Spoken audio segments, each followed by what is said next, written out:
The City Council Committee on Ordinances, Licenses, and Legal Affairs co-posted with the Committee of the Whole met in Council Chamber on Monday, July 1st, 2024 at 6:00 p.m. for the purpose of discussing several resident parking ordinances. Notice of this meeting was posted on June 27th, 2024 at 12:40 p.m. Absent from the committee is none. Joining us tonight from the Committee of the Whole, we have Councilors Merkel, Councilor Stott, and Councilor Varela is joining us remotely. With us from the city, we have David Kucharski, the Director of Traffic and Parking.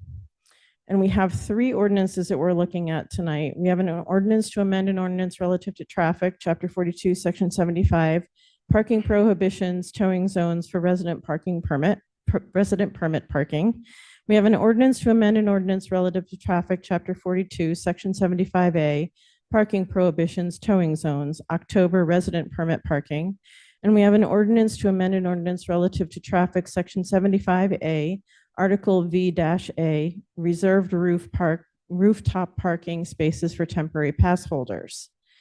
So tonight, because I think it will be very quick and then we can focus on the others, I would like to take out of order the reserved rooftop parking spaces for temporary pass holders.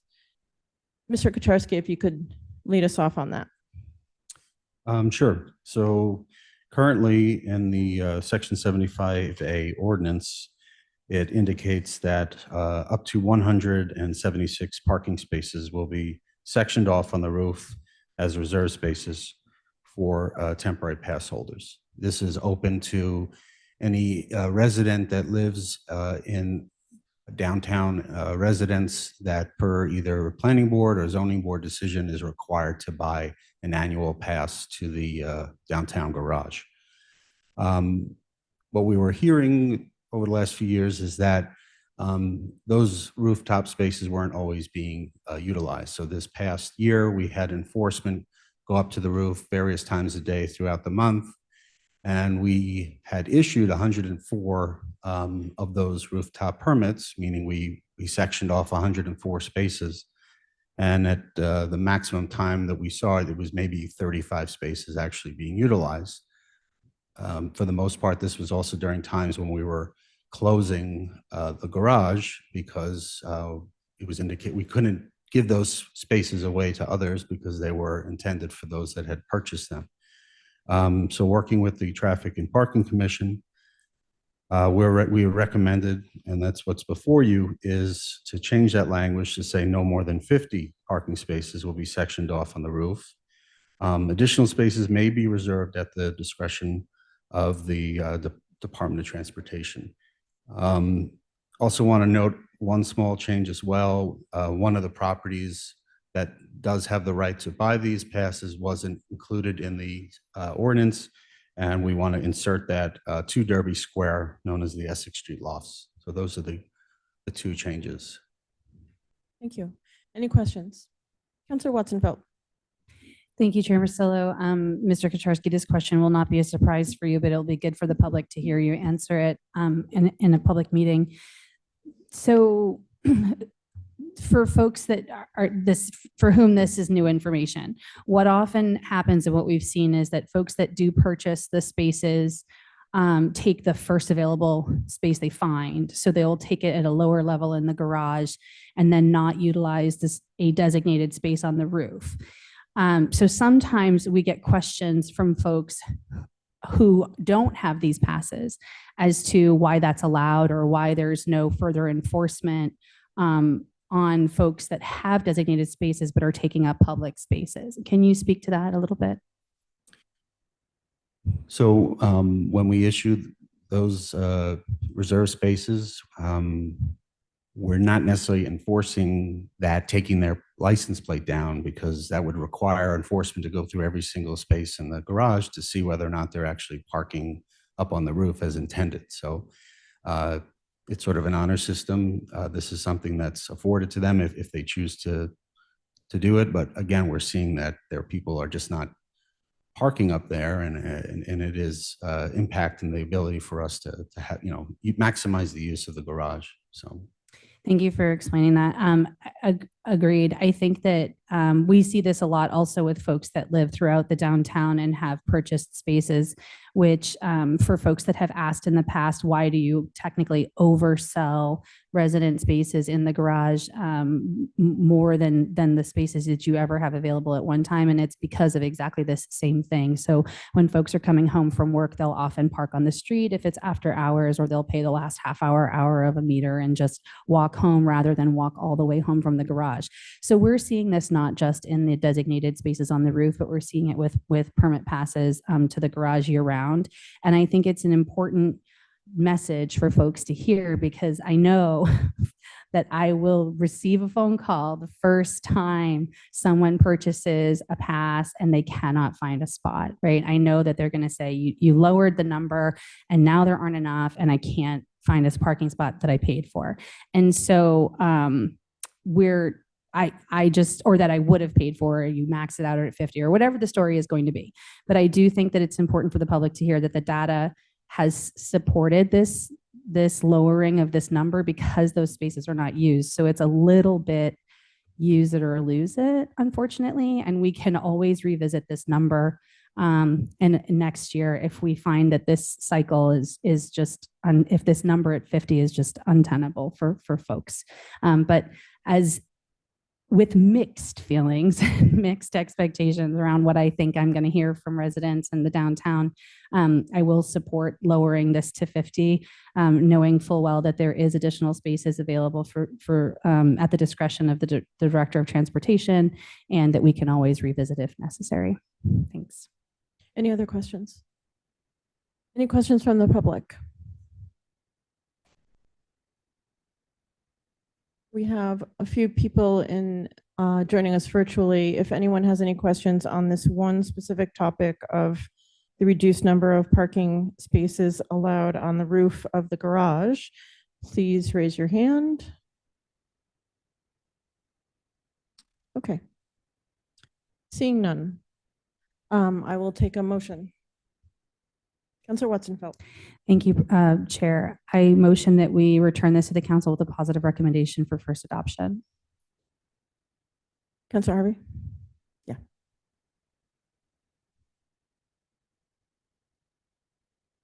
Councilor Watson-Felt moves to refer this to the council with a positive recommendation for first passage, seconded by Councilor Harvey. All those in favor? The motion passes 5-0. Okay.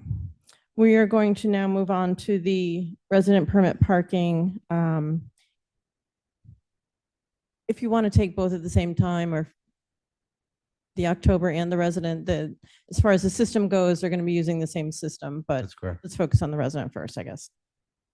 So I'm just going to share my screen to bring up the latest spreadsheet, and I'll go over the changes to it.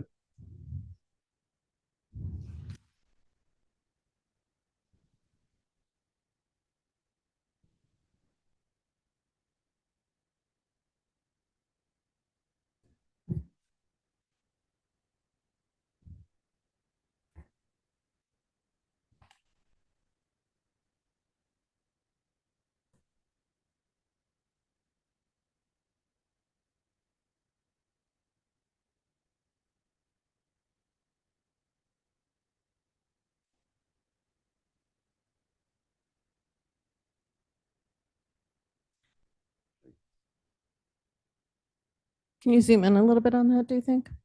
I can see Councilor Varela trying to view it on his phone.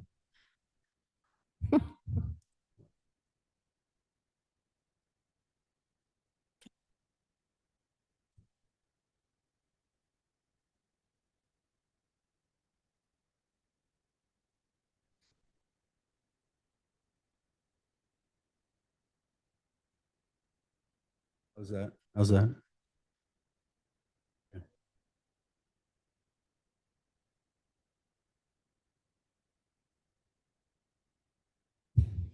So the only differences to note between this spreadsheet and the last one that was shared with the council that was submitted back on May 23rd has to do with the cost of the resident permits. For the year-round resident permits, we had originally assumed that the $4 fee was per transaction. So for example, an individual purchases 3 permits at one time, there's only one $4 charge. That's not the case.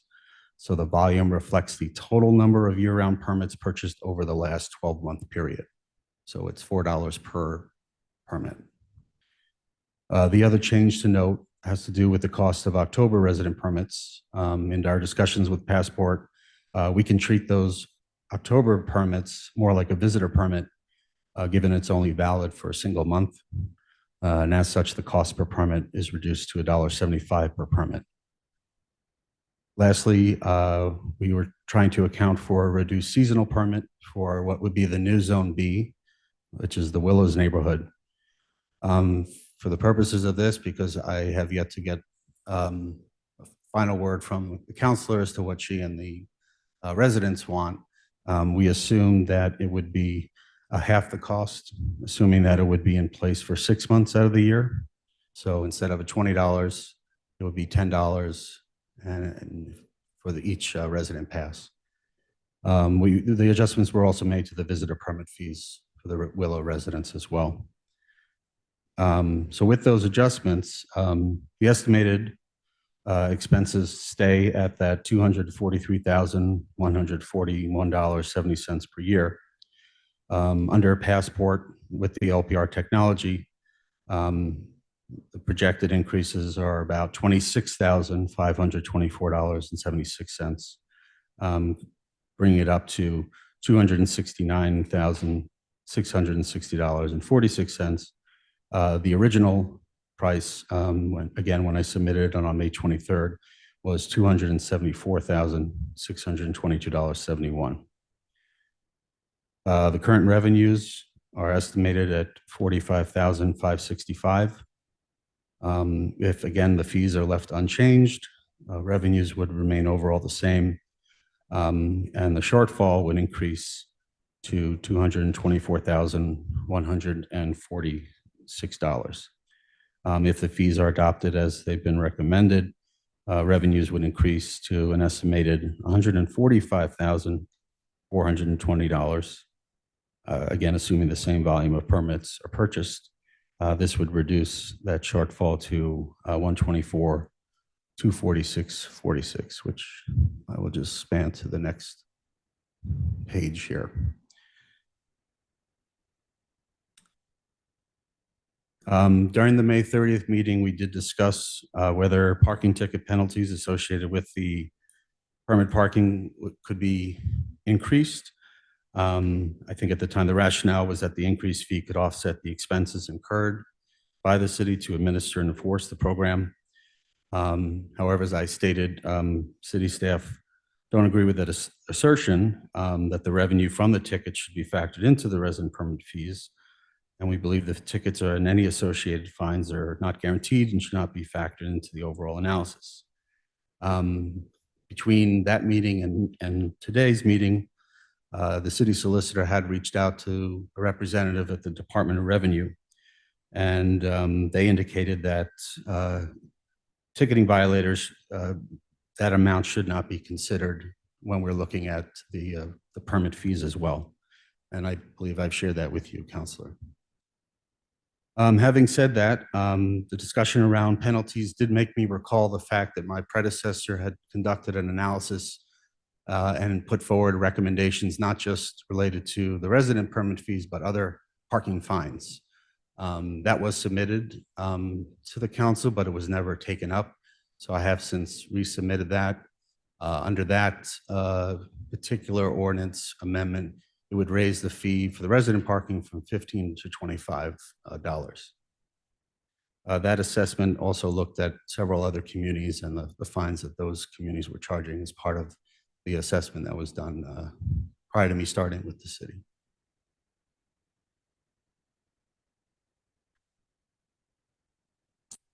During that OLA meeting that we had last month, it was also discussed how best to accommodate healthcare workers and as well as contractors or property owners.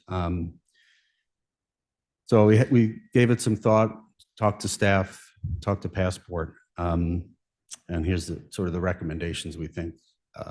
Given that we haven't looked at any expenses or revenues associated with these, but we we're looking to try this out over the first year as we're hoping to get more robust, informative data from this system that we're adopting. So currently residents will provide a visitor hang tag to a visiting nurse or caregiver. Under the new program, residents who can purchase visitor permits, they'll still be able to do this to register the vehicles. However, if that's not possible, we have the ability to register healthcare workers on the back end of the software such that their vehicles will be recognized by enforcement. Again, it's not certain at this time how often this would occur, but the software will allow us to input these requests. We'd require residents who need this assistance to contact the parking office on a monthly basis so that staff can work with them to register the vehicles for any healthcare workers. We're not suggesting any fee at this time. Just to take a step back, of the 624 streets that are in the city, there are currently 113 streets designated for resident parking. So that's about 18%. So just to give you we're not sure what the magnitude of requests might come in for this, nor for the contractors as well. Again, with contractors under the current program, if they need to park on a resident street because they're doing work on a residence, there are a few options today. The resident provides them with the physical visitor pass that they, again, place in the vehicle. Residents can have the contractor park in their driveway if one exists, and the residents could park on the street. If there's a property owner who does not reside at the property, then what we've done in practice since before I got here was require a payment of $15 per day. This is similar to the rate the city charges a contractor who needs to use a metered space downtown. And the rate is also the same for when a dumpster might be needed to be placed on either a resident permit street or, again, a metered space. Under the new program, residents will still be able to register a contractor's vehicle or permit them to use a driveway. If for any reason that is not an option, again, they can contact the parking office. We can upload their vehicle information to the platform so that enforcement is aware. We would look at requiring the contractor register any and all vehicles on a weekly basis, depending on how long the work is scheduled for. We can continue with the existing rate or evaluate a new one. And we'll be able to, again, monitor this activity over a year to see how frequently this would generally occur. Just some additional information about just standard visitor permits that came up during the last meeting. So residents who are eligible may purchase up to two visitor permits. As noted during that May meeting, the visitor permit would consist of 46 individual passes, electronic or virtual passes, where each pass is good for 7 consecutive days. Only one 7-day pass may be activated per visitor permit. If a resident purchased 2 visitor permits, then they may have up to 2 7-day passes active at the same time. Once a pass is activated, it cannot be transferred to another vehicle, and it's good for 7 days, after which it expires. If a different visitor is arriving sooner than the end of the 7-day period, the resident may cancel the first pass and activate a new one with the new visitor's license plate information. A resident is able to assign a 7-day pass to one vehicle followed by another 7-day pass. So if they had someone staying for 2 weeks, they could assign that first week to them and second week to the same vehicle. I can pause there, or I can go into the actual ordinance language that we tried to address. Might be a good chance to stop and address some of the issues here. Sure. So if I understand you correctly, home health care workers can be registered through the system on the back end if the resident calls your office and registers the vehicle, and there would be no charge for that. Right. And so that would just be associated with that resident's address?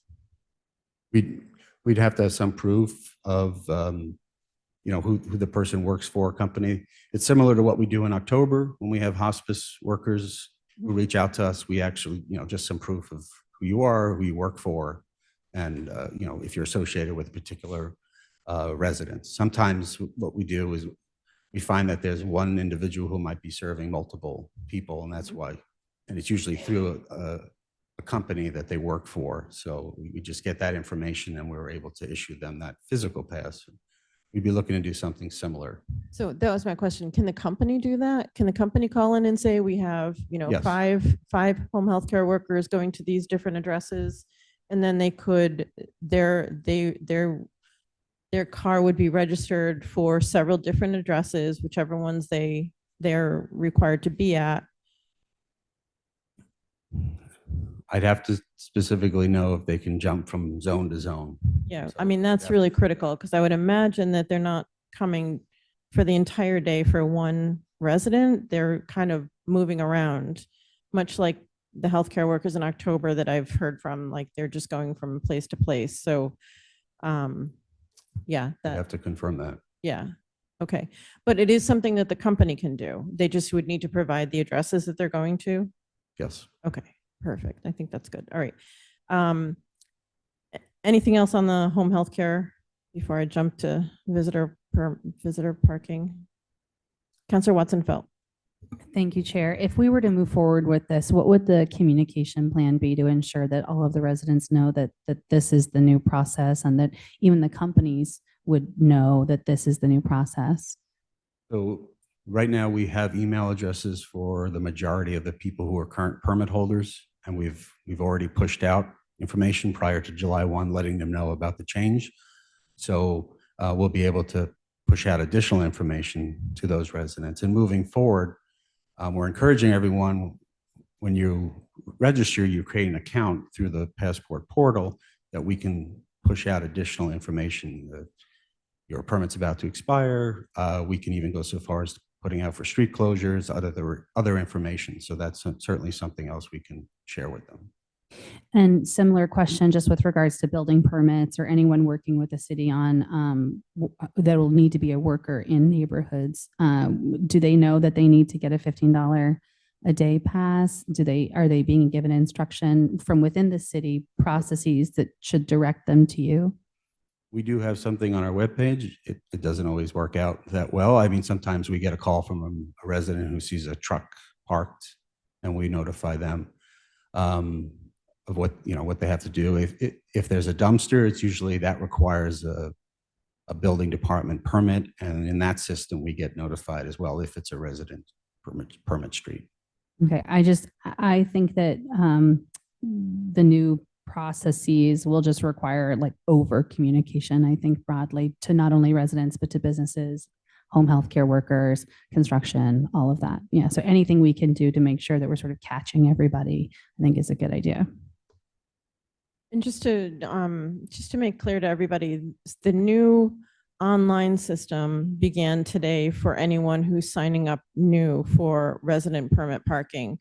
Old fee structure is still in place. Correct. Everything that was true yesterday is true today. That's It's correct. just they sign up online right now, Yes. correct? And they don't get a sticker now? They will not get a sticker now. If they still have one, they could still continue to use it until it expires. Okay. But Because there's a little bit of confusion there. I think people think that these new fees went into effect and like nothing's changed yet. Right. It's just online. Okay. Yep. And Just wanna again, make that that FAQ is on the city's website Mhm. and answers those questions. Okay. Counselor Harvey. Thank you, Chair. As far as the home health care workers go, I guess my question is, I mean, like any other business that has employees, if, somebody that's registered as somebody going to that address happens to call out sick and they have to send somebody else, is there a way for that particular person that's going to be coming into the city, going to a certain address, is there a way of like them, say, emailing the parking department, let them know that, I mean, is that an option to email it so that if they got a ticket, they have some type sort of backing up that this is where they were? Yes, they could certainly email or call us to Is that indicate it. going to be noted so that the companies know this, Yep, we can. so that they can communicate. tell somebody, email the traffic department on your way or when you get there so that, you don't end up getting a ticket? Yes. Thank you. Counselor Merkel. Thank you, Chair Marcillo, not being a member of the committee. And I also want to thank you for all this information. This adds a lot of clarity, and I appreciated the explanation as well. So you already answered a lot of the questions I had. As far I know, a lot of the new system will be on an app, and registering, your visitor and the visitor parking. But for, those that don't have, a lot of ability or the right kind of phone for navigating on that, how do you feel the communication will be for those that just need to call the traffic and parking? And also, if I understand from your explanation that when people sign up and to purchase a visitor's pass, and I assume they'll get all this information through the app on the processes, and then if they're calling, they'll get that information as well. I just wanted to know that the plan B for those that aren't navigating an app too easily. So for those who may not be able to do it on their phone or don't even have a computer at home, we offer the ability to call as well as come into the office. Like if you were getting another permit, if you go to the building department, you'd see there's a computer there. So on the FAQ, it says that if you can't do it yourself, you're having issues, you can call the parking office, or you can come down to 1 New Liberty, or you can come to 98 Washington, second floor, and someone will be able to assist with purchasing the permits. Okay, thank you. And for continuing information about, if have home health care working and workers coming or anything of that nature, that's the same processes of to call if you are having trouble navigating that. Correct. Thank you. I had one question. If you have if a resident needs to have a temporary car while theirs is being fixed, is that just a call to the parking department to register that temporary vehicle? So if someone has a temporary vehicle or they get a new vehicle, they can go in and register and change it as long as they have their account set up, and they can go in and do it themselves. So would they? So in the app, you're saying, so That's correct. would they switch their primary vehicle to like this temporary, or I mean, do you know is it an easy process, I guess is what I'm saying? I've been told it's easy. You're logging into your own portal and it has all the permits that you currently have. And if you need to make any edits to that, you can do that. And then that information gets pushed back to the LPR system and the enforcement with their handheld devices. Okay, Councilor Watson-Felt. Thank you, Chair. We have a lot of residents with varied abilities and varied access to technology. I would request that this frequently asked questions that I'm looking at online be mailed to every resident within a resident-only zone. I know it's a lot of work, and I apologize to do that to y'all. But I think that there's some really helpful information here, and I think that for the folks that don't have obvious access to technology, they're not going to find this. As it is, I think our website is remarkably difficult to navigate anyways. So I'm always in favor of doing two things and sending this out. I will also say part of that request includes making sure that any of these hyperlinks that are embedded have a direct address that is typed in instead. So visit the customer portal, for example, that needs to be typed out. And I think anything else similar, follow this link for instructions. I would type out the link to instructions, and hopefully it can be shortened so that it's easier to type in. I think that it is really, I am in favor of the change to the electronic system because it will lead to increase, in my mind, from what I've been told and what I hope to believe to be true, is that it will lead to increased enforcement because of the ability to move more quickly through our streets. But I do have concerns around some of these complications, these nuances. So I think over communicating needs to include the mailing of this frequently asked questions. I think this is great. I think there's a lot of information here. I just think we got to get it into the hands of the people that need it. Thanks. Councilor Cohen. Thank you, Chair Marcillo. Currently, do we have a list of healthcare providers that have used the system, or is it just a matter of the resident giving them a tag? We have them through the October passes that have been issued, not necessarily for the year-round locations. So I don't know, again, how frequently that activity is taking place. I mean, I'm asking because maybe we start creating a database where we, have email addresses, companies, whatever, nonprofits. And that way, anytime there's a change or whatever, we can kind of, to Councilor Watson's felt point, like and Councilor Harvey, get a little bit ahead of the game. That's the intent of the portal. So when we put that information in, that will now be logged and the type of permit it is. So Okay. On to visitor passes. I think a common thread that I've been reading and hearing is locking up your visitor permit for 7 days. If you have someone, a family member who comes for a couple hours on one day. And so I wonder if the granularity of the use of a visitor pass can be lowered so that it's a variable thing up to 7 days. So anywhere from 1 day up to 7 days. I think, and to be used for the full year. I think that would address a lot of issues with the visitor pass. I mean, some people just don't have people that come for a full week or 2 weeks, right? They have regular family that comes to visit them, for dinner on Sunday, but to use up all of your passes for one, a couple hour visit, that seems like a big stumbling block. And I think that's kind of a common thread that I've been gathering. it's certainly something I can explore further with Passport to see if that's feasible. One of the goals was we were trying to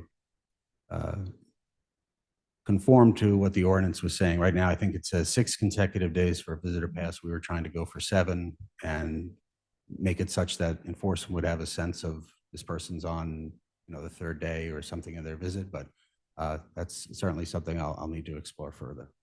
Yeah, and if we go back to that meeting a couple of years ago when we were talking about resident permit fees, one of the big concerns back then was the apartments with the Salem, mostly Salem State students. And I hate to dump on Salem State students a lot, but one would buy the permit and then they'd get a couple of visitor passes, and those passes would be used by the same people all year round.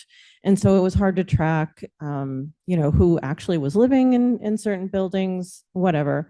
And so we did kind of make that change that the visitor pass was only for 6 days. It is difficult to enforce.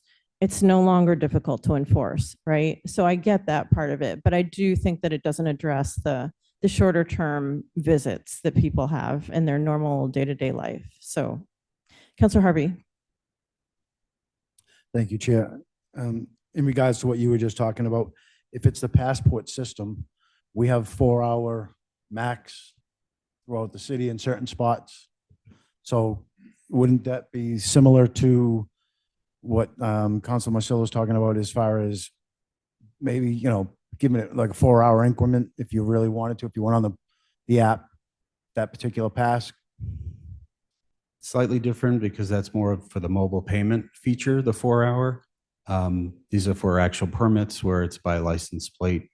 We do have certain lots where you're doing it pay by plate, but we're not, most of those lots are not 4 hours, the ones that have the kiosks, but others do. So I'm not saying it's not possible. I'd have to go back and explore further with them. Any other questions on the visitors or anything at this point? Councilor Cohen. Thank you, Chair Marcillo. Since I have a pretty high ratio of the multifamilies that have college kids, Can you just pause for a minute? Can you stop sharing so that, Sorry. sorry, I just noticed. Everybody's looking at the spreadsheet. yeah, I know in my ward, we've talked about this Hazel Street, Ocean Ave, where, some of this I think is going to be addressed through the zones. Because, on Ocean Ave, we have a lot of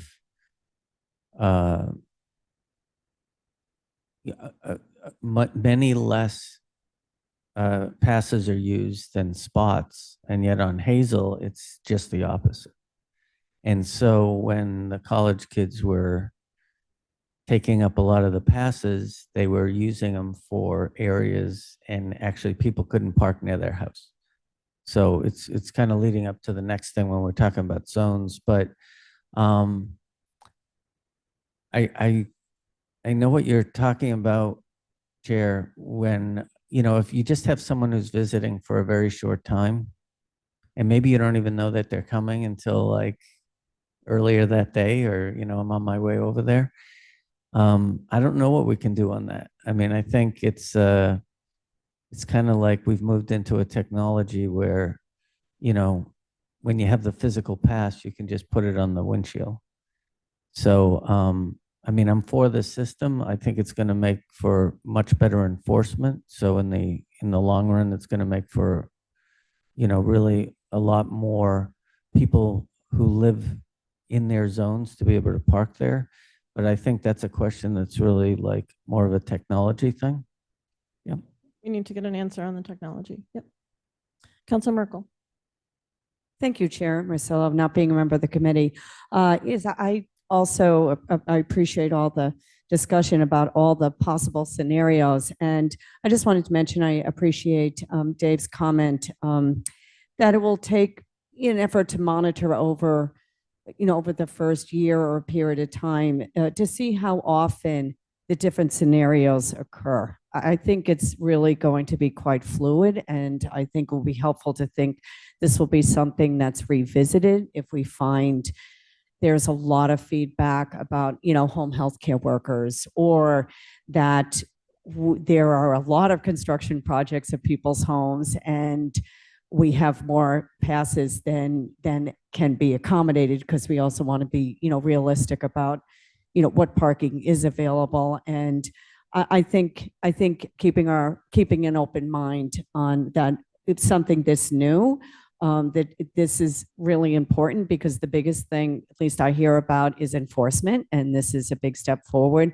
to address enforcement. But there will be unforeseen ramifications. So I think it will be important to see, to very closely monitor how it plays out and revisit the issues that do come up, because there are a lot that we won't know until it's up and running. I just wanted to offer that perspective. Thank you. Yeah, I mean, I think this is one of those ordinances that if we do make changes,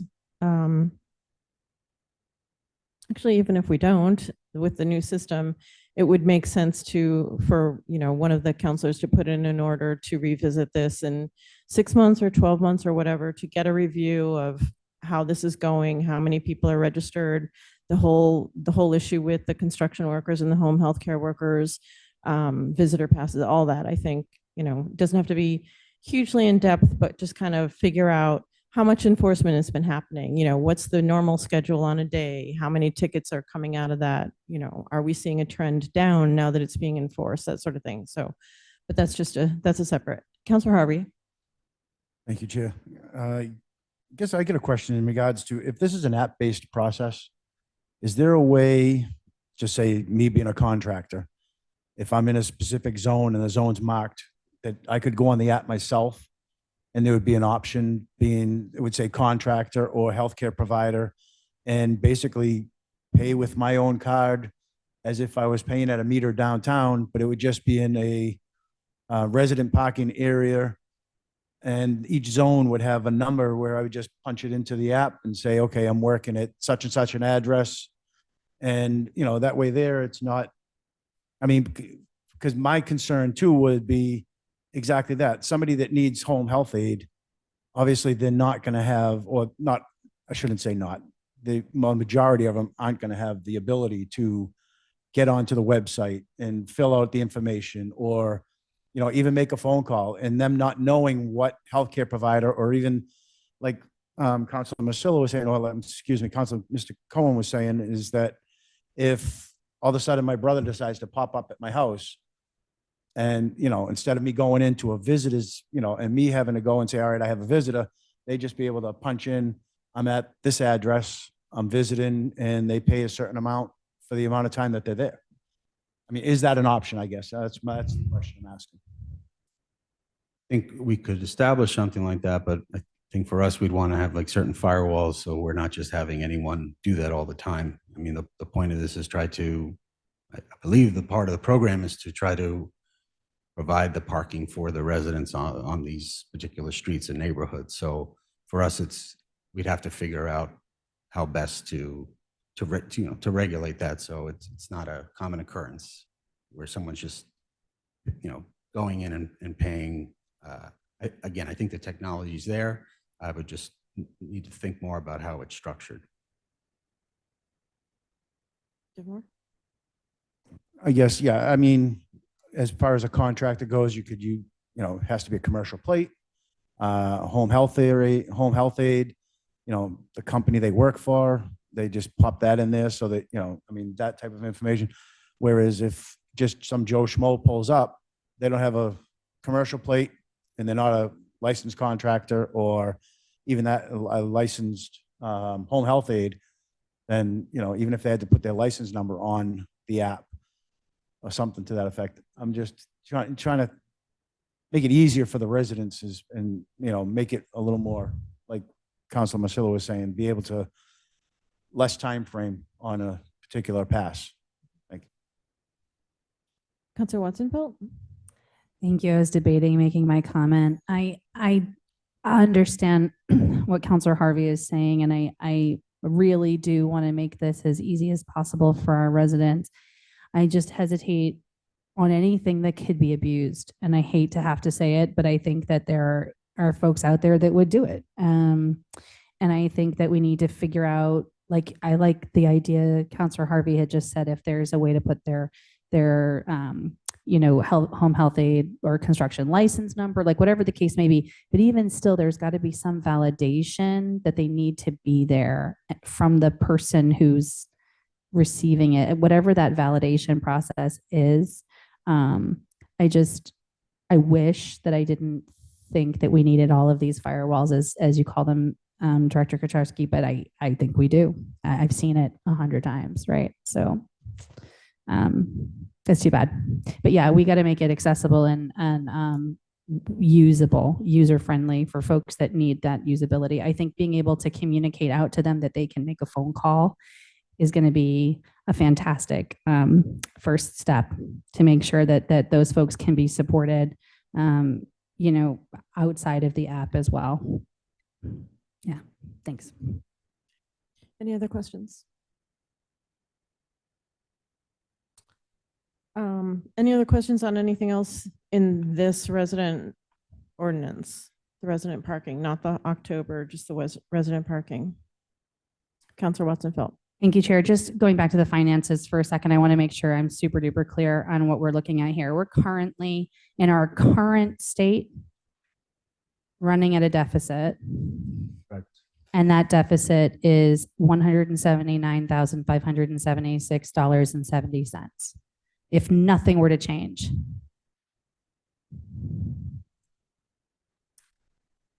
That's the shortfall. Yeah, 197,576.70. That's under the current system, which With the stickers and everything. correct, which we've now migrated away from. So if you look Right. at the next column over, So now we're looking at a shortfall of $224,101.46 without any increased That- fees, correct, or sorry, costs for resident passes. correct. Okay.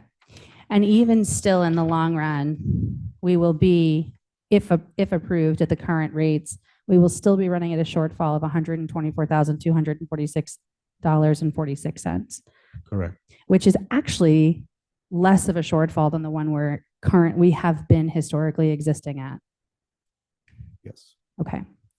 I just wanted to make sure I was really clear on understanding that. Thank you. Dave, one more thing. There were a couple of changes that you made to the ordinance amendment that we have not talked about yet. So do you want to do a screen share so we can look at those? Sure.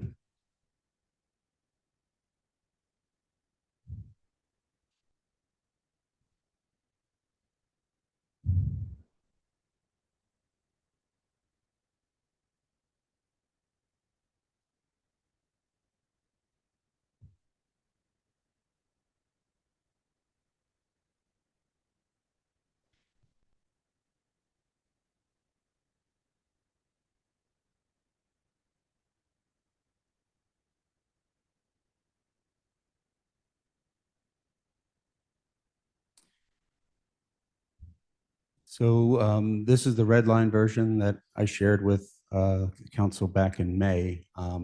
I've made some slight changes. Those are the ones you want me to focus on because this has been online. Okay.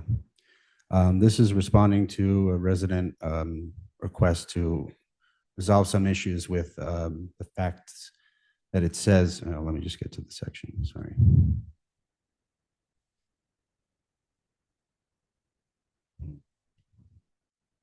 So this is to account for situations where there's someone who doesn't have their vehicle registered in the city, or they don't necessarily live in the city. They might own the property, but their vehicle's not registered here because maybe they live somewhere else the majority of the year, or they own the property, but they don't even live within the city limits, or they might live in the city limits, but they don't have access to the resident parking. So the text highlighted in yellow, which I've reviewed with the city solicitor, seeks to acknowledge that. Happy to read it if you'd like. In instances where an individual does not meet the above stated requirements, the police chief or their designee or the director of traffic and parking, and upon consultation with the ward counselor, may alter the requirements for obtaining a resident permit in limited circumstances. Those circumstances include either an individual who resides part-time in the city with vehicles registered elsewhere, or an individual who is a non-resident property owner or landlord. In both instances, no visitor parking permit shall be issued. The issued permit shall be valid for a period of 1 year and is only valid on designated streets within the zone the property is located within. And just to further reinforce that, I added this section to the fees. Again, these are the recommendations. The fee for each resident parking permit issued to an individual who resides part-time in the city with vehicles registered elsewhere will be $30. The fee for each resident parking permit issued to a non-resident property owner or landlord shall be $50. This also reflects the changes that were brought forward by Councilors Stott and Varela regarding removal of Wilfred Terrace, removal of Franklin Street, and incorporating Oak and Friend back into the program. And we did do first passage on that at our last city council meeting to remove those.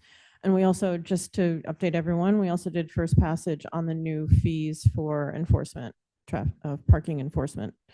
So that will be done on the 11th. Councilor Stott. Thank you, Chair Marcillo, not being a member of the committee. I wasn't quite sure when to make my comment, but I think I'm going to make it now because we're looking at the actual red lines in front of us. I don't disagree with the removal of that purpose statement that's at the very beginning of the ordinance, so the very first red line, because I don't necessarily think that purpose really serves our purpose now, but it gives me some insight into why we created our resident permit parking program in the first place back in the day. And I do think this is more of a comment or an ask that we need some sort of purpose statement. Why do we have resident permit parking? Is it because of outside factors for specific streets that put additional hindrance on those neighborhoods? Is it for a reduction of fuel emissions for those circling? Is it for residents to park directly in front of their house? Like, what is the purpose of resident parking? I don't have a lot of resident parking in my ward, so this is also just kind of a question I'm throwing out there. But I think as we are looking at this and rewriting it and really getting stuck on all of these nuances, we really need to look at what's our purpose. Is our purpose to make it as easy as possible for visitors and contractors? Is the purpose to make it as easy as possible for residents? We really need to kind of have a guiding post, I think. So I just kind of wanted to throw that out there because as much as purpose statements don't necessarily have a lot of teeth to them, because that's all they are, they're just a purpose statement. The teeth is in the actual language. I do think we're kind of glossing over that that's being removed and we're not really talking about what the purpose here is. You know, especially looking at the old map, we really got out of. Like for me, I think the purpose is outside influences like the downtown or the college. Those are two really great examples.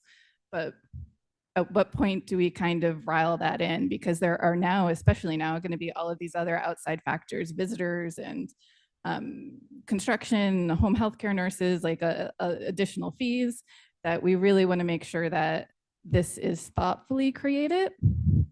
So that was my first comment, that what's the purpose of resident parking? As someone that doesn't have much in their ward, why do we have it? And then my second question is, depending on what our purpose is, do we need to have as much visitor parking? I know, for example, Boston is often brought up that they charge nothing for their resident parking, but I also believe they don't have visitor passes at all. They just have sections usually in neighborhoods for visitor parking. So just because I have two siblings that live in Boston. So I know that I drive around and I can't pop by and stop in and say hello because there's generally no parking in the neighborhood. So I think the purpose statements of these two are probably different. I don't think this is necessarily a conversation for Ola because I don't want us to go down a giant rabbit hole right now in respect of the chair and her meeting. But I feel like that is definitely lost right now. And confirmation that yes, the only thing that we did pass of first passage was the removal of Franklin and Wilford. Correct. Counselor Cohen. Thank you, Chair Marcello. So I don't buy the purpose, the original purpose, much at all. And part of that is from an environmental standpoint, this idea that it reduces emissions is actually just the converse of what the reality is, because people just driving around looking for a parking spot creates more emissions than people who have a parking spot or a designated place to go as a visitor. I'm not encouraging a purpose, a new purpose or whatever. I know that most of the work I've done with the transportation department and the police in my ward has been the inequity of people not being able to park near their house. And whether it's because too many college kids or some streets have way more parking spots than parking passes are issued. And, you know, I have one street that we spend a lot of time with, Hazel Street, you know, surveys went out where one side of the street is all multifamilies, not one driveway.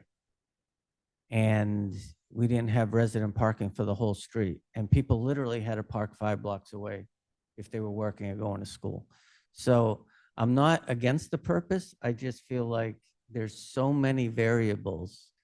It's amazing. I'm sure all the ward councilors, including you, I know you don't have a lot of streets, the councilors have people calling up for so many different reasons. We need resident parking. We need speed humps, you know, and it's really hard to get a handle exactly unless you know, some of the statistics that the transportation provided are really eye-opening. To have a street that has 124 spots and only 88 people have parking passes, but the street next door has like 30 spots and 60 parking passes. So I do feel like in general, this part, the zone part, is actually creating more equity for people in the neighborhood. I know it's not perfect, and some people are upset because they don't know, you know, and I'm just going to ask this because it goes to the enforcement. You know, how do we enforce? Because I think a lot of people assume that the way that we enforce now is if you don't see a sticker on, you know, a tag on someone's car, you call someone, whatever. You don't, how do you know if someone, a contractor is actually should be on the street working at that house? So right now it's mostly people calling in, I'm assuming. How many, this is to Mr. Kucharski, how many license plate readers will we have? Is it going to be like starting out one police car, one traffic enforcement? So we currently have 2 vehicles with LPR technology driving now. We've had the 2 vehicles for a while. They were retrofitted with the equipment last month. Enforcement staff have been trained and they're starting to use it. Obviously, we're still in that hybrid period where it's still physical passes, but that the intent is to do that, and they have routes, so they know all the resident streets, and they go out and they do that. Police department, they're currently investigating purchasing some interface because they have 3 cruisers that do have LPR, but it's more for scofflaw information.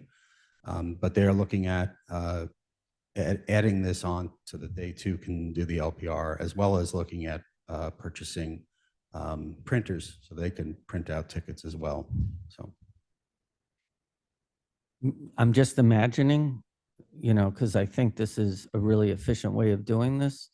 I'm assuming that you'll create something where the person in your department won't be just doing the same route every day, but we'll have some kind of thing where every 2 or 3 months they'll change and start at a different place or staggered or whatever. But I do imagine that we're going to hit a much higher percentage of violators than we currently are. Mr. Kucharski, how do they do the enforcement when the cars are parked close to each other and you can't read the license plate? How are they currently doing that if they're going out doing this right now? they just started with the technology. Good point. Cameras are pretty accurate, but again, when they get hits, they still have to get out and issue a citation, a ticket. So the handhelds will also be able to allow them to run the license plates. If So if you they're, have a congested street with parking all along the curb, there's no way you're going to be able, can it read in between a car with a couple inches? Can it read that? the technology has indicated that that is the case. You can't be flying down the street. You have to go at a Right. certain pace Okay. and it reads it, registers. There's cameras on both sides. Okay, and if not, they get out and do it by hand, read it by hand? We will still have enforcement going out on foot as well. It'll be Mhm. in conjunction. So an area like the Willows, we would take a vehicle out there. An area down by the university, Derby neighborhood, we do like a hybrid. We'd still have people on foot who can walk there. Sometimes in bad weather, we don't send people out as far, but now that we have 2 vehicles, we can continue to do runs as well in rain, snow, and whatever. Any other questions? If not, I will open this up to the public. Give Mr. Kucharski a minute to clear up his stuff there. I will take those who are in the room. Oh, wait, Mr. Kucharski, can you stop sharing first? Sorry.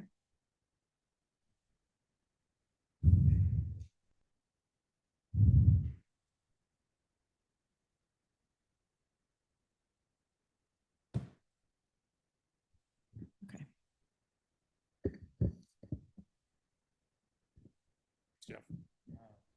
Hold on a minute. Wait, hold on just a minute. Sorry. I'm waiting for the screen to, we're still viewing your screen.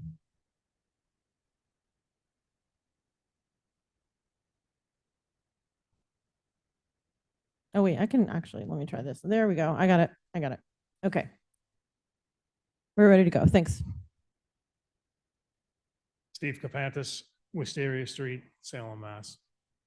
I want to preface my comment with, when we talk about charging fees, it is truly a constitutional issue. So please keep that in mind as we go through this. Regarding the DOR, there are some specific requirements that the city must do. They must keep accurate records of their expenses. What has been put forth to you tonight, I would say, is inaccurate and looks more like pencil whipped data. When you say 50% of this person's time, 80% of this person's time, 10% of this person's time, everybody spends an even percentage of time right down to a 0 number. Even if you sent a parking enforcement out and said 100% for resident parking, they don't spend 100% of their time on resident parking. They also write tickets for people in crosswalks. They write people on streets that don't allow parking on one side. We have the data. We've asked for the data. It hasn't been turned over.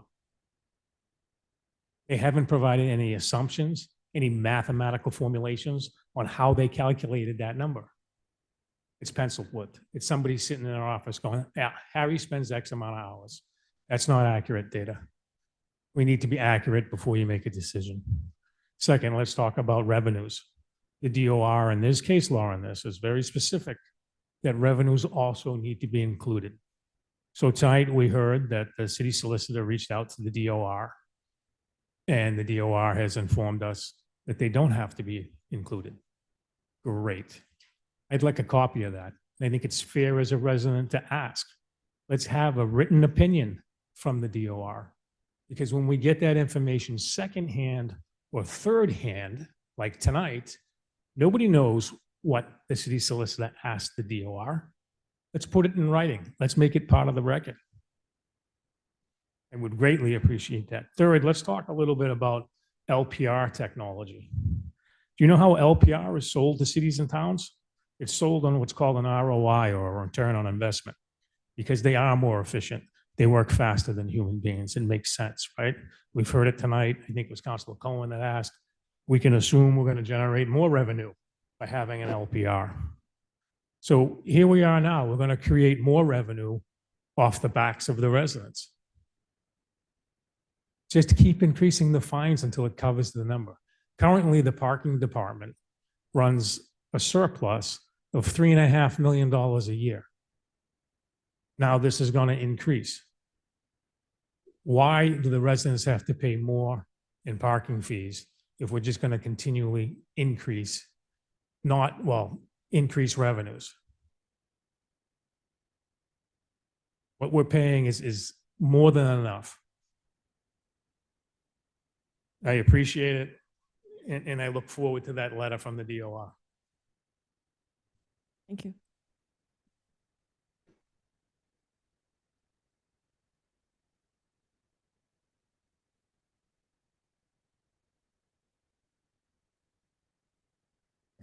Polly Wilbert, 7 Cedar Street. I think I specifically want to talk about the October temporary parking passes. I think our entire city has become a victim of October.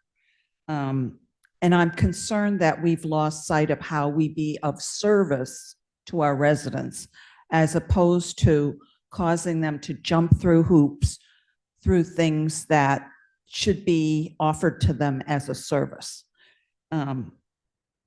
Downtown, we have designated parking spaces for restaurants that have taken away a percentage of the available spaces, which have forced parking out into the adjacent downtown resident neighborhoods.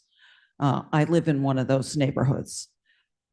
With the parking passes that we automatically got in the mail because our vehicles were registered at one of those streets, I rarely, if ever, saw enforcement.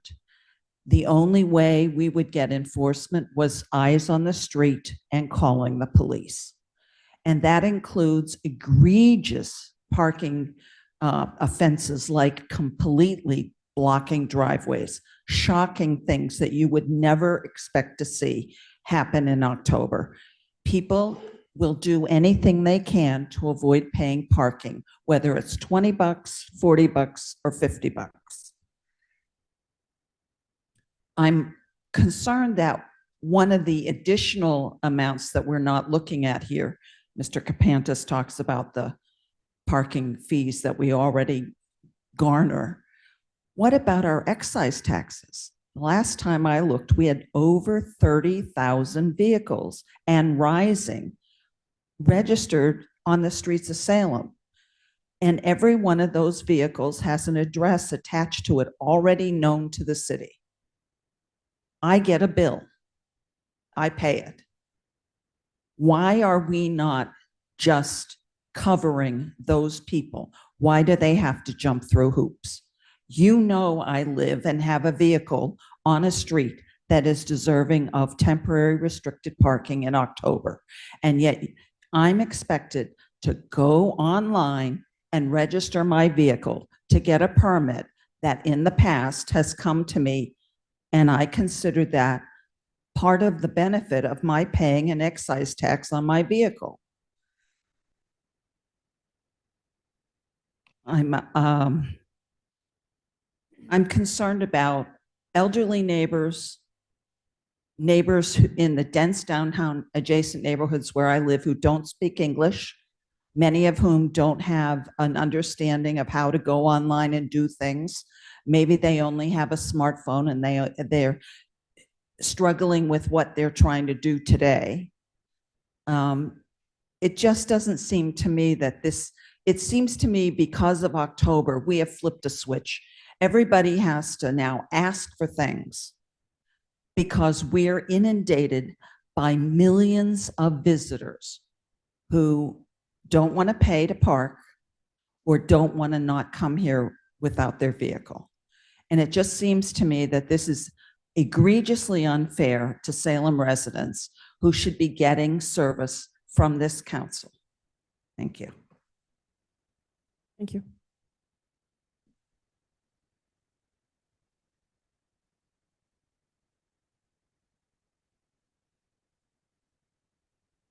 Good evening, Phil Laffey, 143 Ford Avenue. I appreciate you taking my, I won't say questions, but my comments. First of all, the original idea when this was in the Parking Commission, for what I understand, was for Salem to get more in line with other communities. Those other communities were finally discovered. I think there were 5 or 6 of them. Only one of them was more than, this is Somerville, more than the proposed what's for Salem. If you look at the study that I did, and I emailed all of you in the council with many cities, about 17. If you look at some of the cities that are maybe charging more, maybe charging more than Salem, there are ancillary services that are not included with this program. For example, guest passes for free, right? So there are a lot of reasons why, I say keeping up with the Joneses, right? When you say getting in line with other communities, it's kind of keeping up with the Joneses. We're not keeping up with the Joneses. We're exceeding the Joneses. The Joneses have a Ford, we're gonna get a Lamborghini. Okay, that's number one. Number two, taking the resident parking program out of the entire budget for the parking or traffic and parking completely makes a lot of sense to the city, makes a whole lot of sense to the department. It's because the resident parking program actually costs money, right? It doesn't make money. I disagree with the city solicitor. I disagree with Director Kucharski that revenues should not be included. But for the existence of resident parking, there would be no revenue for those violations. I've asked, look, for 2 months, I've had questions out there. On Thursday, Councilor Marcello, you talked about C-Rod and all the questions that were answered and the back and forth debate and all that, and I appreciate that. I'm not getting answers. I've asked these questions. I've waited for 2 months for some of them, a month for others. I have FOIA requests out to the city that are way past due. So I don't understand. I mean, you've answered some of the questions, and I appreciate that from the council and from the department, but not all of them. I think they're all deserving of answers. 2 of them were answered tonight, and I appreciate that. Third of all, fourth of all, on Thursday, Councilor Cohen talked about affordability in Salem, and he lamented how people had to move out of Salem. And I understand that the spirit of the conversation was more about housing costs and all that, but now you're burdening a very select few residents with more fees. You're making the affordability in Salem less or more difficult, I should say, right? Again, and Steve, you made some comments with regard to the assumptions are wrong. I believe the assumptions are very wrong on both sides of the equation. Number one, you talk about a $50 second pass. I'm a resident, I live on 143 Fort Avenue, and I appreciate maybe giving me a 50% break in the Willows. I don't think that's necessarily true, and I can talk about that. But why are the costs of labor equal to what's present? Because if this is such a whiz-bang efficient system, shouldn't it be a lot faster? And then, so the cost of labor would be a whole lot less than what it is today? Because right now it's equal on both sides of the equation. What it is today and what it is with this program. So how is it, if it's more efficient, why is the cost of labor the same? Okay, and that's a big number. by the way.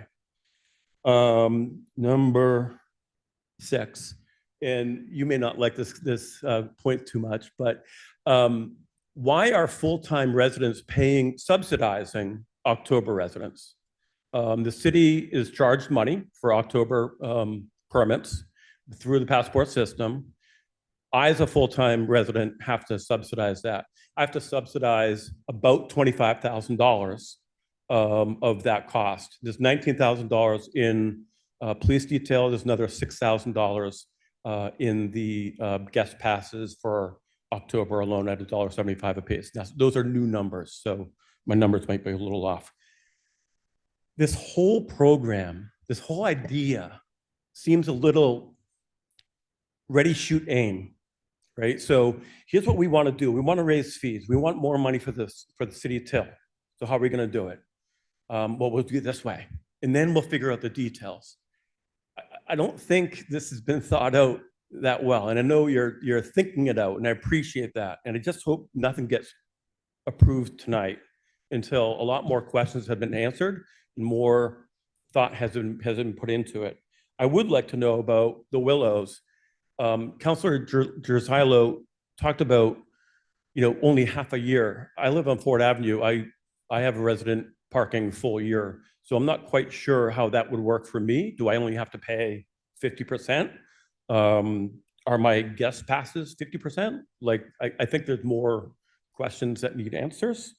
And I guess that's about it. I appreciate your time. I really do. Thank you so much. Thank you. Is there anyone else in the room?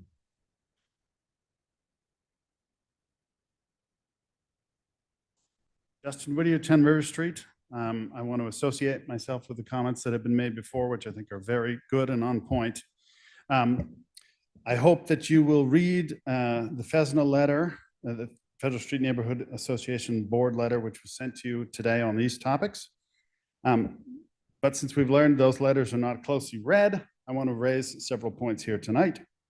I'm glad that Mr. Kucharski has addressed the problem which I raised at a previous meeting about non-resident property owners being eligible for resident stickers, since that was completely illegal and neglected in earlier versions. And I want to agree with Councillor Stott that there should be a revised purpose to this ordinance, and it should be to protect the limited parking for residents and to provide protections for visitors, caregivers, and workers. The FESNA board wanted to, in our letter, raise again our objection to the increased fees, which we view as exorbitant and punitive to residents and taxpayers who already face heavy burdens. This hike is unfair and unwarranted. In the first place, increasing ticket fines for vehicles violating resident sticker zones from the present $15 to $30 all but solves this problem completely. And it places the onus where it should be, on violators and scofflaws, and not on residents and taxpayers in Salem. I want to remind you that these ticket revenues are left off the spreadsheet, which was provided to you and everyone else, providing the accounting for this program. They are left off even as the costs of enforcements are included. This is accounting malpractice. You've got to include both sides of the ledger. If you're going to include the cost of enforcement, well, you've got to include the revenues from enforcement. I mean, that's just basic logic. And anyone can see that. There are other accounting issues with the spreadsheet that has been provided by the Traffic and Parking Department. The cost of the October pass management seems to be clearly wrong. Maybe someone can clear this up, but it apparently overestimates the cost by a factor of 12, since it applies percentages to a full year of salary rather than just the month of October, which is when the increased time occurs for October pass management. We've explained this in detail in our board letter, so I hope that you will read it. The new license plate reader system, of course, adds to the expense of this program.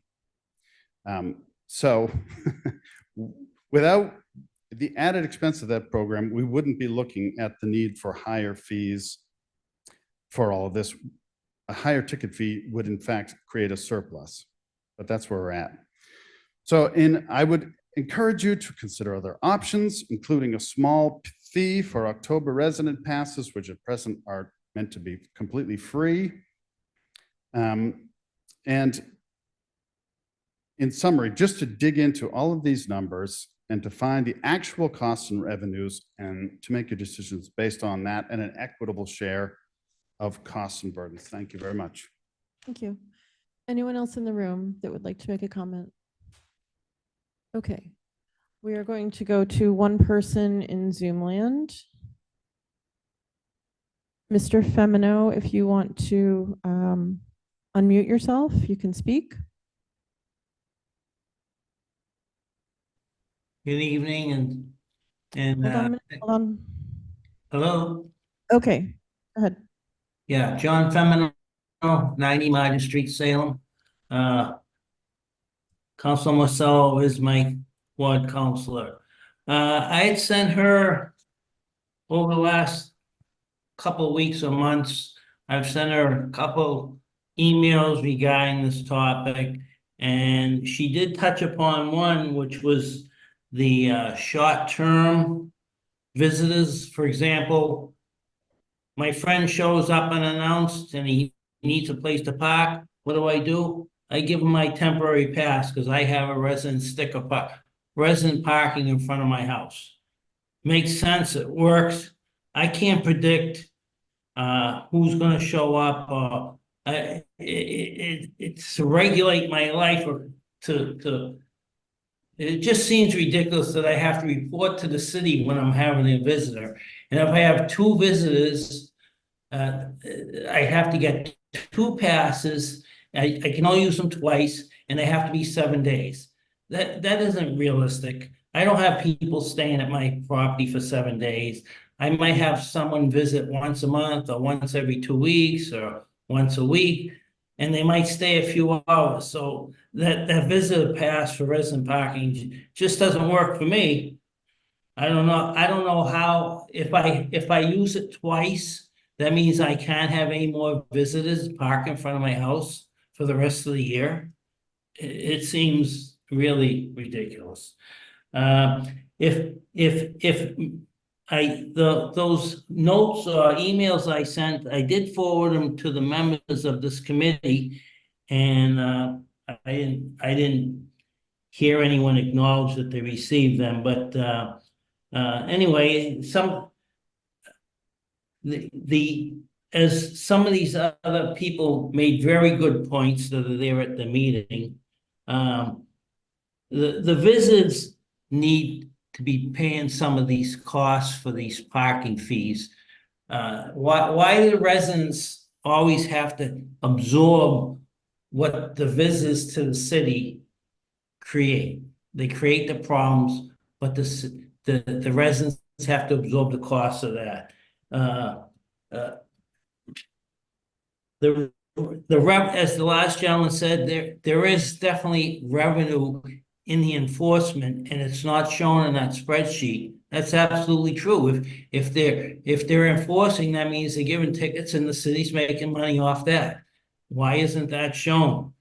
So that's, he made a very good point. I don't need to dwell on that. And I think I have a right to privacy, that who's visiting me at my property. I don't believe the city needs to know who's visiting my property because I have a resident parking ticket. Currently, anyone can visit me, and if I give them my temporary pass, which I have, they visit. The city doesn't have to know who's at my house at all times visiting me. I really, right of privacy, I think you missed the whole point there. I've asked for enforcement at my resident parking in front of my house when people park there illegally for years and years and years, 10 to 20 years. Only once last year did the police come by and enforce it. And guess what? I haven't had anybody park there anymore. The word gets out. If you enforce the current rules and regulations, there are less problems, but I don't think the enforcement is happening as it should be. For another example, the city wants revenue. Why doesn't the city have a tax on all these private parking lots per head, per parking spot? These people come in and the businesses, the private lots are making lots of money. Why can't the city get $1 per head tax and get revenue that way? And like the last gentleman also said, raise the fines for violators. You can increase your revenue that way. Thank you very much. And if you want to share some of my emails, I can't look at my emails and participate at the same time, but I don't have a printer in front of me. Thank you so much for letting me speak. Thank you. Is there anyone else in Zoom land who would like to make a comment? Please use the raise hand function.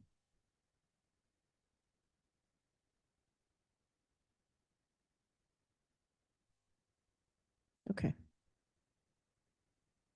Seeing none.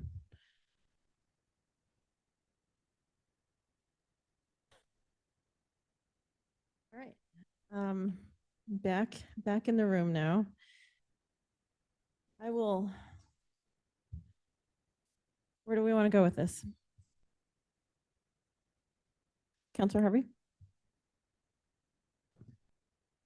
Thank you, Chair. I make a motion to keep it in committee. Counselor Harvey makes a motion to keep this in committee, Second. seconded by Counselor Watson-Felt. All those in favor? The motion passes 5-0. I do want to hit on the October parking since we're here. Should be quick now that we've gone through everything, but I just want to make sure no one has any outstanding questions on that. Counselor Cohen. Thank you, Chair Marcelo. I just want to be clear that we're not issuing passes for people who don't live here in October, that it is for people like Ms. Wilbur, myself, and maybe some other people in the room who live really in an area that's inundated with cars. And I also don't want to burden people by charging visitors because they're visiting the people who we're talking about who are paying taxes or, you know, a residents, tenants, whatever. Can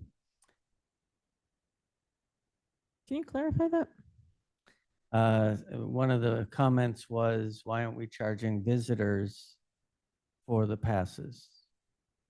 And my response was that the people who get visitor passes are visitors of the people that, I see what of you the mean now. thing. Okay, I see what you mean now. Thank you.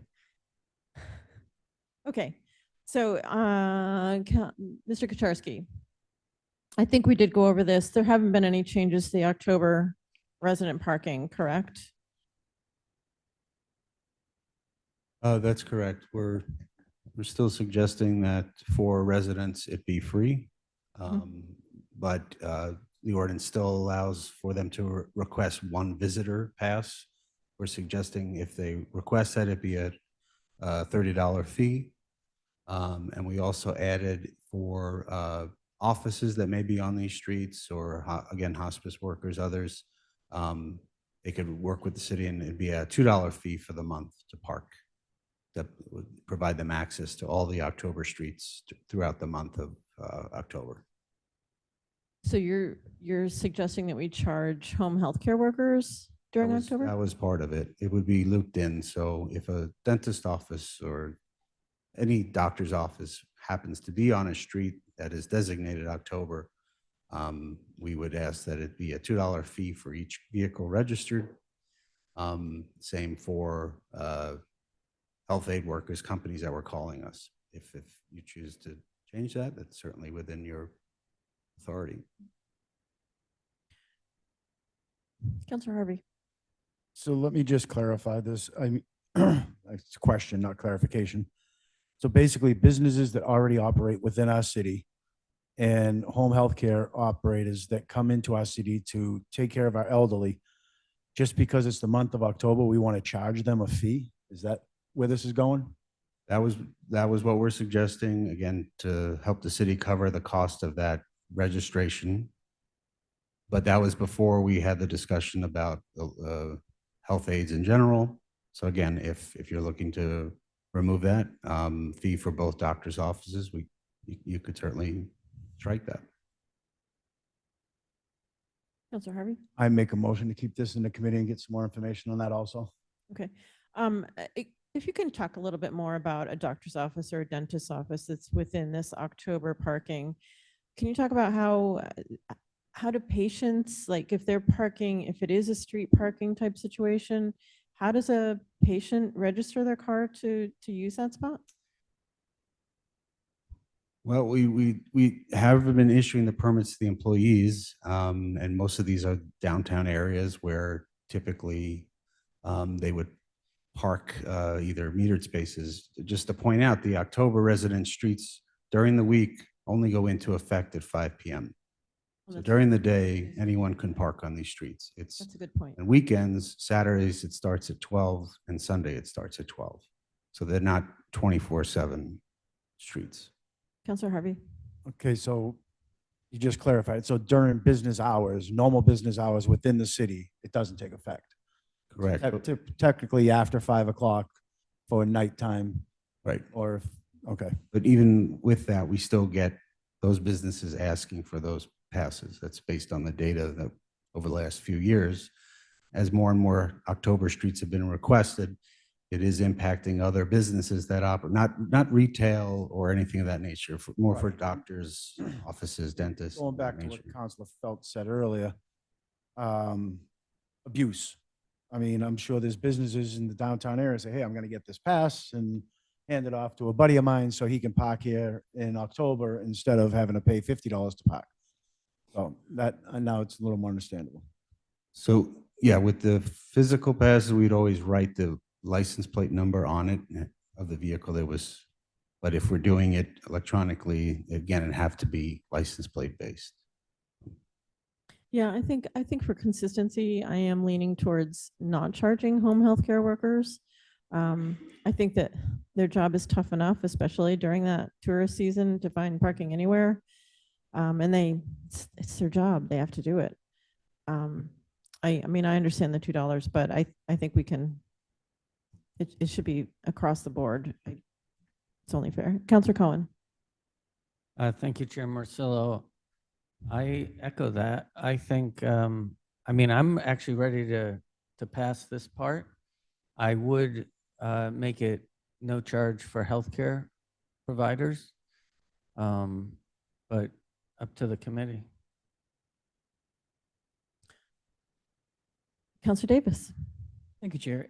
It could be interesting for us to know some kind of rough estimate of how many of those have been requested by those different kinds of fields and different workers, and how that would affect the shortfall, right? Because in my mind, I'm thinking $2 times what, right? Yeah. Counselor Watson-Phillips? Thank you. I would like to discuss extending this temporary parking protections to September 1st. It's come up multiple times from residents in Ward 2 that we are seeing the crunch earlier and earlier and earlier and earlier. And why can't it be extended into September? I think we need to talk about it. I think we need to talk about it, really talk about it. If there is a reason not to do that, can you tell me why? You mean now? Yeah. I mean, there'll be a cost associated with it. All of our signage that we put out is October, has the language on it. So that's just the one thing that comes to mind. It might be more disruptive to other things. I don't know what necessarily the trade-offs are. I know as part of rolling out this new technology, we were looking at, well, do we need to have it extended everywhere, or could it be extended in certain streets? But again, my goal is to try to get this program off and running before we really start making other changes to it. We've been asked, one reason why we've been looking at this since 2019 is we continue to get more and more requests. We do this, we do that. We can't do that with the existing system. That's why we went through this entire process, had multiple meetings to get to the point we are today. Again, my goal is to get the system up and running. There's going to be hiccups. There's going to be a lot of hand-holding with the residents, figuring out the rates if we're going to change them, the zones. So I would ask if we can go with what we have now and see, because it's already going to be challenging enough as it is. So, Councilor Merkel. Thank you, Chair Marzillo, not being a member of the committee. And yes, I also like the idea of being consistent with the home health care workers. And I will echo that I've also received a lot of feedback from residents, not to make it September 1st, but maybe September 15th.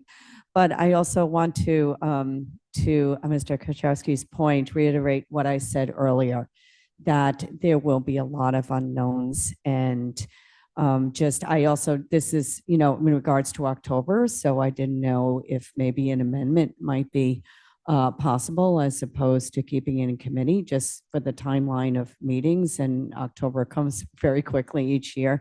And also, I do agree with the point that,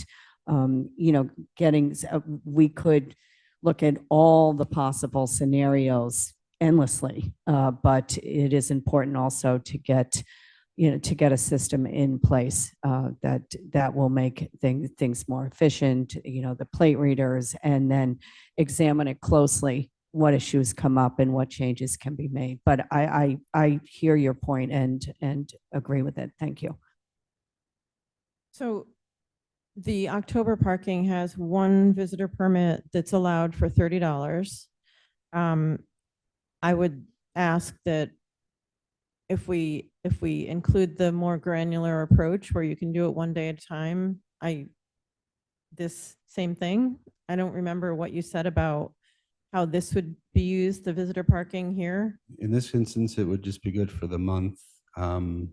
It could be, I think it's intended to be assigned to one vehicle, because that's how the visitor pass Yeah, I mean, works. I'd have to go back and look, but it may be best to hold this one as well for me to yeah, clarify that's that. my feeling, is I would like to get that whole visitor thing nailed down first so that we know what we're voting on.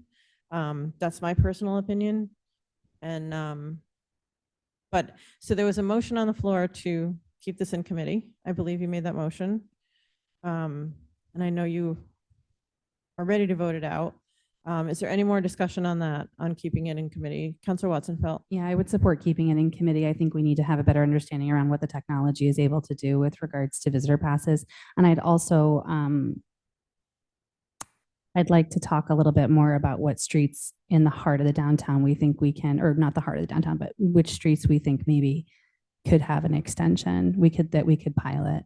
I agree with you, Director Kaczorowski, that it's not necessarily every street in the program at an earlier start date, but I think it's important that we start piloting, and I think relief would be really appreciated by a lot of the folks that are in here. So I hear you, but maybe we can, before the next committee meeting, maybe we can talk a little bit more about that. I also want to just remind everybody that my huge hesitation around, despite wanting to also enable visitors to come and go, my huge hesitation around visitor passes being misused for Airbnb stays. If we were, the last conversation in May, as I recall, Director Kaczorowski, we talked about the potential of potentially doing 4 7-day passes, or however we want to figure it out for the month. But again, I just don't want to see that abused by Airbnb stays. So lots to talk about there, I think, once we have a better sense of the technology. Okay. Thanks. Okay, Councilor Cohen. Thank you, Chair Marcillo. I just want to be cognizant of our timeline with the number of meetings we have.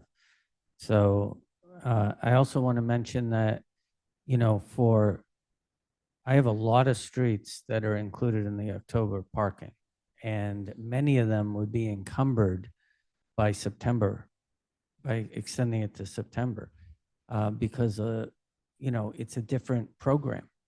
And I know on my street, it would really encumber a lot of people who don't have driveways, who have multifamilies, who have more cars than they can fit on their property.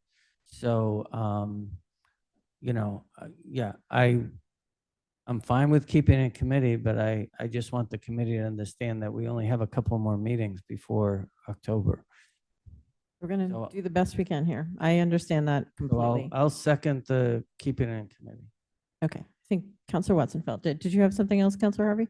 Good, thank you. Okay, Counselor Harvey made a motion to keep this in committee, seconded by Counselor Watson Felt. All those in favor? The matter carries 5-0. Thank you very much, Mr. Kucharski. We will get this done, I promise, in some form. Yeah, voted on. That's what I mean. Motion to adjourn.